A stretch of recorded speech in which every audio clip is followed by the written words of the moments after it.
Sungguh-sungguh Allah sangat ridho ketika seorang hamba itu makan ketika sesuap nasi dia muji Allah, ketika minum seteguk nasi dia muji Allah. Itu kalau orang diridhoni Allah itu wali betul. Itu untuk jadi wali itu gampang, kamu makan ridho, kamu ninjak buminya Allah ridho seneng, kamu hidup keseharian aman seneng. Nah ini supaya sampean kita semua ngaji betapa panduan Rasulullah untuk menggapai ridho Allah itu banyak yang keseharian sekali. Saking kesehariannya banyak dalam hadis dan itu sahih. Nabi menyebut hal-hal yang keseharian. Hatta ma tas'alu fi imra'atika, kamu punya uang kemudian istri kamu bisa makan itu ibadah. Bahkan sebagian ibadah itu dicontohkan Nabi yang akhirnya diprotes sahabat. Yaitu wafi buti ahadikum sodakoh, kamu menggauli istri kamu itu ya sodakoh. Sampai sahabat bilang yang benar ya Rasulullah. Ayati ahaduna syahwatahu wa huwa lahu ajrun. Masa urusan biologis, urusan syahwat kemudian dia dapat pahala. Nabi menjawab, alai salawadu'aha fi haramin akana alaihi wisrun. Bagaimana kalau dia meletakkan ke yang tidak benar itu kan dosa. Nah, hal-hal seperti ini yang saya ingin teman-teman semua. Saya juga agak ingin ngaji demi Anda juga agak ingin. Itu dosa sekali ngaji kok pesanan kelompok tertentu itu enggak boleh. Islam itu untuk semua. Jadi ya cuma karena di depan saya jenengan ya seakan-akan jenengan korbannya. Itu ada ilmunya dalam usul fikih itu. Jadi orang itu harus ngaji usul fikih.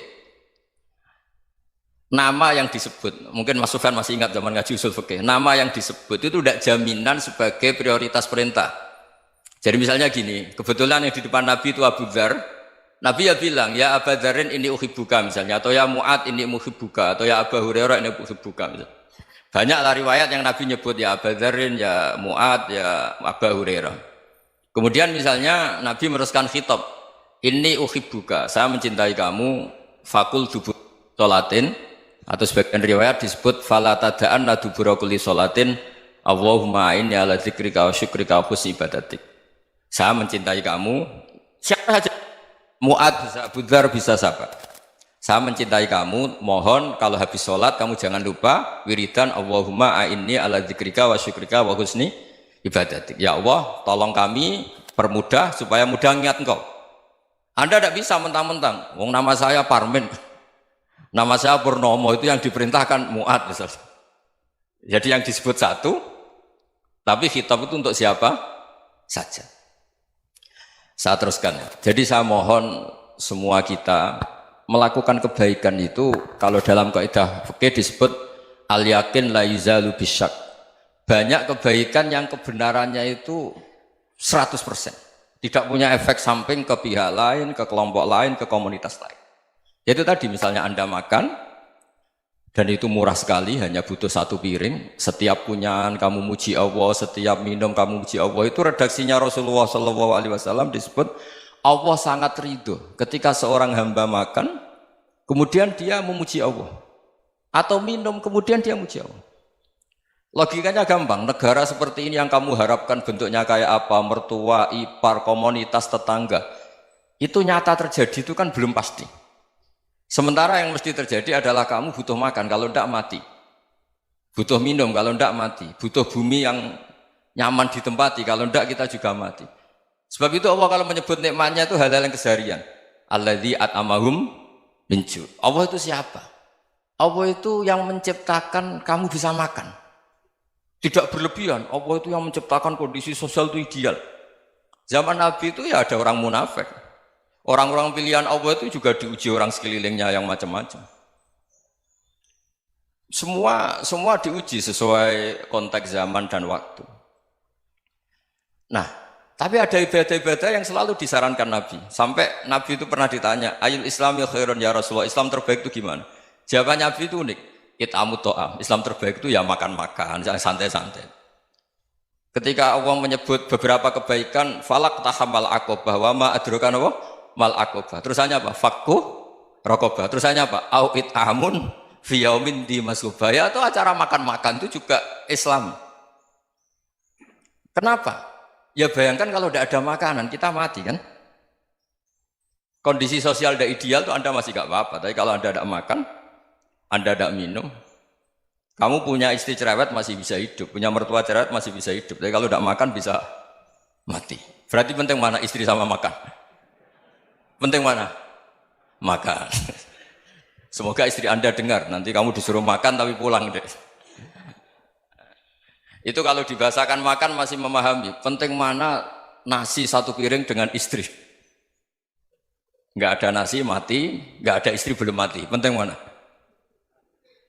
Gak berani jawab kan? Nah, ternyata Anda ada garang kan di depan istri. Jadi saya mohonlah, mungkin Mas Sufyan Sauri tadi yang bisa bantu lah. Teman-teman tuh ngaji yang keseharian saja. Karena kita nyari ridha Allah itu berdasar firman Allah. Dan firman Allah itu menyebut keseharian tuh riang, gampang.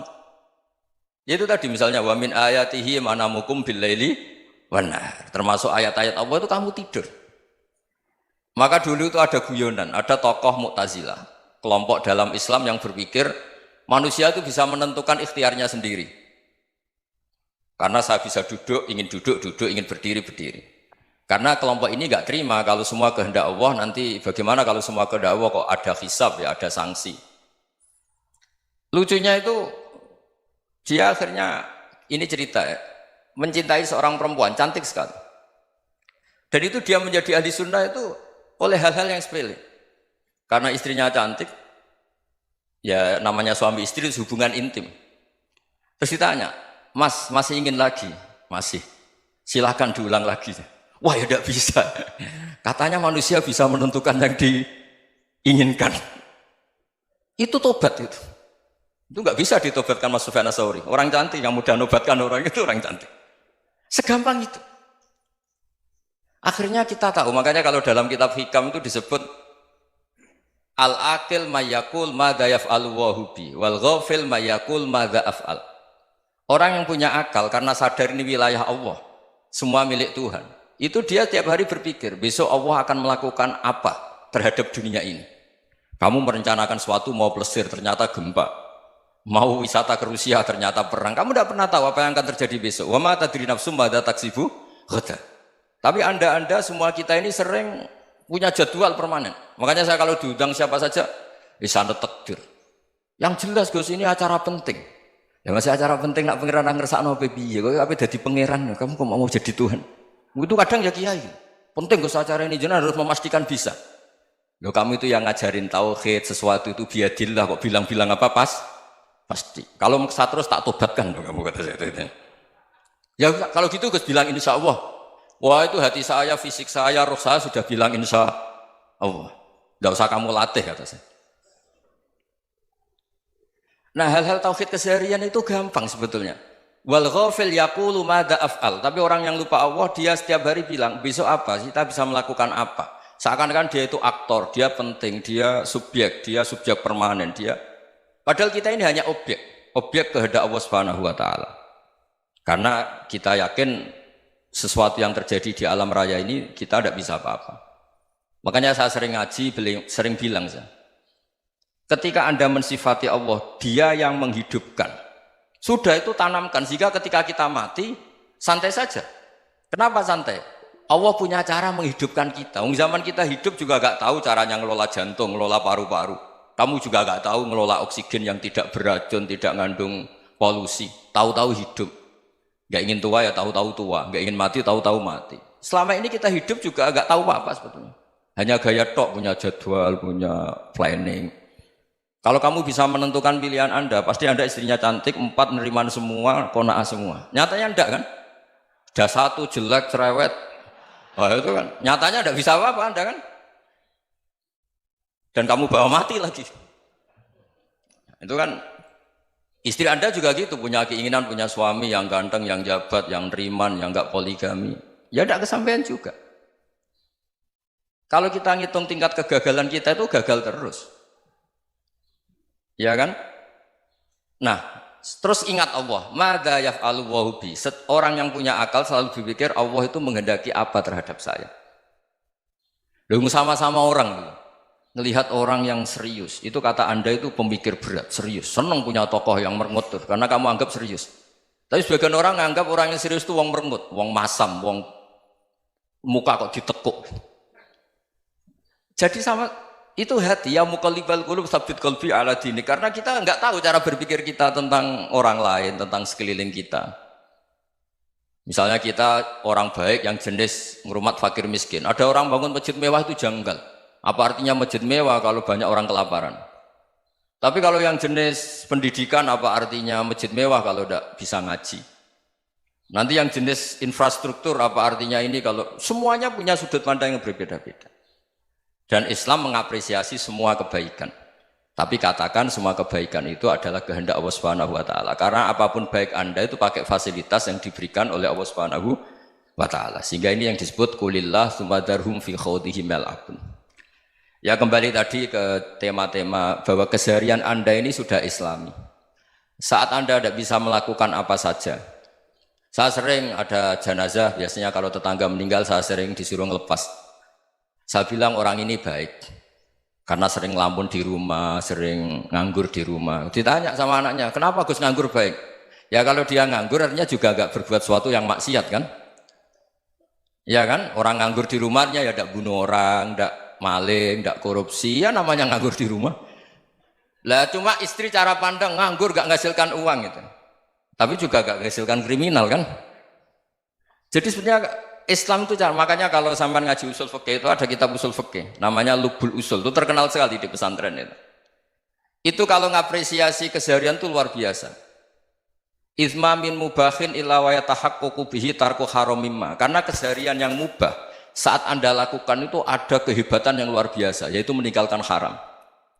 Makanya dulu banyak orang-orang alim ketemu temannya itu guyon sampai semalaman. Itu biasanya yang semangat Islam itu kiai kok tidak tahajud, kiai kok tidak witir. Orang yang sedang mapan uangnya banyak, malam itu tidak kelayaban itu sudah luar biasa. Melawan nafsu supaya tidak maksiat itu sudah luar biasa. Supaya lupa guyon sama temannya semalaman sampai subuh. Gejolak-gejolokan mengenang zaman miskin, zaman kuliah nggak jelas, zaman apa. Melihatnya jangan tarkut tahajud. Seperti ini meninggalkan tahajud, tapi meninggalnya ini talkul muharramat. Jadi kayak apa hebatnya? Sehingga Imam Ghazali punya riwayat yang agak unik. Hatta takuna ibadatu akhiri hadil ummah iku an-naum. Sehingga suatu saat ibadah terbaik umat ini itu tidur. Itu kan riwayat kontroversi. Ketika Imam Ghazali tanya, kenapa iya? Kenapa kamu mulai keluar dari rumah itu sudah banyak maksiat? Melihat perempuan yang enggak mahram, melihat fenomena. Tapi kalau kamu tidur itu enggak melihat apa-apa. Tapi juga kamu jangan nganggap tidur itu ibadah betul. Saatnya melakukan fardu ain malah masih tidur. Tapi itu sudut pandang yang menjadikan kita Islam itu gampang. Jadi saat Anda tidak bisa aktivitas apa-apa, misalnya ada beberapa orang yang lumpuh. Lumpuh itu memang nggak bisa Jumatan, nggak bisa ibadah, tapi dia juga nggak bisa maksiat.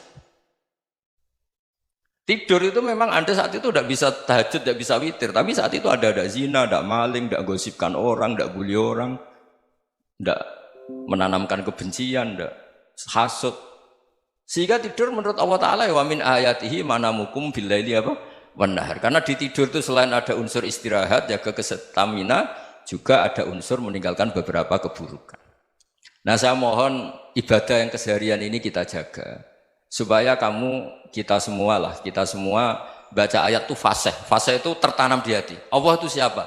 Alladzi at'amahum min ju'i wa amanahum min khauf. Dan Allah kalau cerita di Quran itu anna sababnal ma'a sabba thumma syaqaqnal ardhan wa syaqqa fa ambatna fiha habba wa inaba wa qadba wa zaituna wa nakhla wa hadaika hulba. Kamu tahu saya ini siapa kata Allah?